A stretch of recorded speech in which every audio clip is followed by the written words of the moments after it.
चलिए एक बड़े जियोपॉलिटिकल व्हाट इफ सिनेरियो में चलते हैं। एक ऐसा देश जिसके गिरने से भारत, चीन और रूस तीनों की नींव हिल सकती है। और ये देश कोई और नहीं बल्कि ईरान है।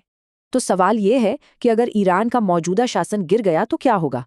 सबसे पहले असर पड़ेगा चीन पर। चीन अपने तेल का लगभग 10 से 15% हिस्सा चुपचाप ईरान से लेता है और ये सप्लाई अक्सर सैंक्शंस को बाईपास करने के लिए तीसरे रास्तों से होती है। इस पार्टनरशिप को 2021 में 25 साल के एक बड़े एग्रीमेंट से और पक्का किया गया। मतलब एनर्जी और इंफ्रास्ट्रक्चर उनके लंबे प्लान्स का एक अहम हिस्सा हैं। चलिए अब अगले डोमिनो की तरफ बढ़ते हैं, यानी भारत।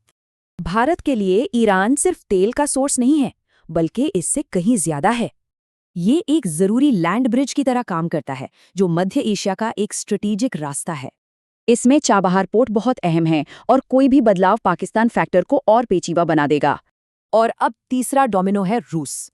उसे भी इस जियोपॉलिटिकल बदलाव का असर महसूस होगा। देखिए, ईरान रूस के लिए एक सदन बफर और क्षेत्रीय स्थिरता के लिए एक अहम पार्टनर है। अगर सत्ता गिरती है तो ये 1979 से पहले वाले दौर की वापसी हो सकती है, जब ईरान पर यूएस का प्रभाव था। और इससे अमेरिका को ईरानी तेल पर जबरदस्त कंट्रोल मिल सकता है। ये कंट्रोल दुनिया के सबसे जरूरी समुद्री रास्तों में से एक तक पहुंच जाता है। दुनिया का लगभग 20% तेल स्ट्रेट ऑफ होर्मुज से होकर गुजरता है। और इसीलिए कहा जाता है कि ईरान सिर्फ एक देश नहीं, बल्कि एक जियोपॉलिटिकल डोमिनो है।